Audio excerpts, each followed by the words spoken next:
प्रभु यीशु मसीह के मधुर और जलाली नाम में आज दिनांक 21 अक्टूबर दिन शुक्रवार को हम आप सब श्रोताओं का हार्दिक स्वागत करते हैं।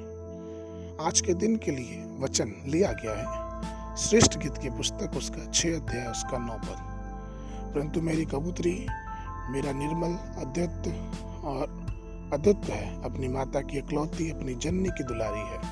पुत्रियों ने उसे देखा और धन ने कहा, रानी और रखीली ने देखकर उसकी प्रशंसा की।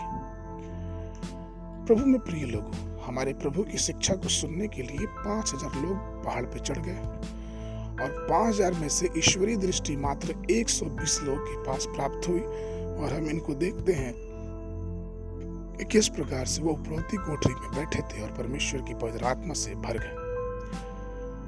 उसके पहले परमेश्वर ने प्रभु यीशु मसीह ने 70 लोगों को सेवा के लिए निकाला और उन 70 लोगों में से प्रभु ने 12 लोगों को आध्यात्मिक वरदान और शक्ति और अधिकार देने के लिए चुना। 3 लोग को वो रूपांतरण के पहाड़ पे भी ले गया। ये सब इसलिए हुआ कि परमेश्वर इन सबको सिद्ध करना चाहता था और इन सब में जो प्रभु के करीब रहा वो था यीशु मसीह का चेला प्रेरित यूहन्ना। मसीही जीवन में सबसे उत्कृष्ट अनुभव यह होगा कि जब प्रभु को अपनी आत्मा का प्रेमी और दूल्हे के रूप में स्वीकार करने के लिए हम अपने जीवन को तैयार करें। जंगल के इस जीवन में उनके प्रेम के आनंद में होने का यही एक अंतिम अनुभव है। परमेश्वर के प्रिय लोगों, जब यहोवा आपको दिखता है तो क्या आप उसकी प्रशंसा के योग्य अपने जीवन को पाते हैं? यूहन्ना की पुस्तक उसके 13 के 23 में लिखा है, उसने चेलों में से जिससे यीशु प्रेम रखता था, यीशु की छाती की ओर झुका हुआ बैठा था। यह हमेशा ईश्वरीय प्रेम को ओतप्रोत करने को दर्शाता है और खुद को यूहन्ना वह शिष्य बताता था जिसे यीशु प्रेम करता था। ये कितनी गर्व की बात होगी। और यहाँ तक कि कलवरी के क्रूस के नीचे भी उसने सभी शिष्य जो तितर बितर हो गए, फिर यूहन्ना वहां पे था और यूहन्ना को यीशु मसीह ने कहा कि देख ये तेरी माँ। यूहन्ना की पुस्तक उसका 19:27 पद में लिखा है। तब उसने चेले से कहा कि यह तेरी माँ है और उसी समय उस चेले से कहा कि उसे अपने घर ले जा। इतना ही नहीं प्रियो, क्योंकि प्रभु ने यूहन्ना को सिद्ध और विश्वास योग्य पाया, उसने प्रेरित यूहन्ना को स्वर्ग के बहुत रहस्यमय दर्शन भी दिए जब वो पतमुस टापू पे था। प्रेरित यूहन्ना के द्वारा प्रकाशित हुआ कि पूरी पुस्तक लिखी गई है और आपको भी प्रभु के प्रेम में गहरा उतरना चाहिए और प्रभु आपको ऐसे आश्वासन और रहस्यमय बातों को प्रकट करेगा।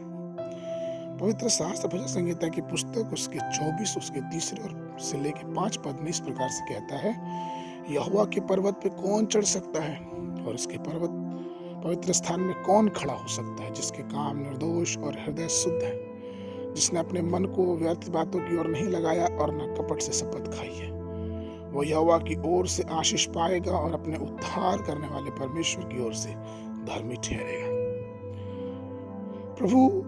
आपको प्रभु में और उसके वचन में परिपूर्ण होना चाहिए। उत्पत्ति की पुस्तक 17 अध्याय 1-2 पद कहता है, तब यहोवा ने उसको दर्शन देकर कहा कि मैं सर्वशक्तिमान ईश्वर हूँ, मेरी उपस्थिति में चल और सिद्ध हो जा और मैं तेरे साथ वाचा बांधूंगा और तेरे वंश को अत्यंत ही बढ़ाऊंगा। आपको भी यहोवा के सामने निष्कलंक चलना और कबूतर के नहीं निष्कलंक होना ही आपको इस योग्य बनाएगा कि परमेश्वर आपकी प्रशंसा करे। आपको मालूम, कबूतर में कोई छल नहीं होता और ना उसमें कोई कड़वाहट होती है। यह चट्टान की दरारों में रहता और हमेशा अपनी आंखों से पुकारता है। कबूतर इतने सारे ईश्वरीय गुणों को दर्शाता है। पवित्र आत्मा भी केवल एक कबूतर के रूप में यीशु मसीह पे उतरा। आज यहोवा आपको बुला रहा है कि आप उसके पास एक कबूतर के नहीं भोले और पवित्र होके उसकी महिमा के लिए अपने आप को प्रभु के सामने प्रकट करें।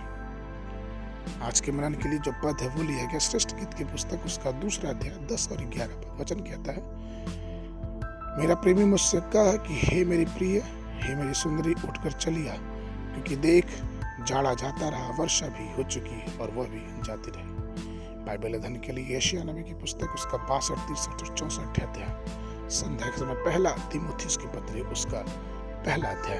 परमेश्वर आप सबको आशीष देवे।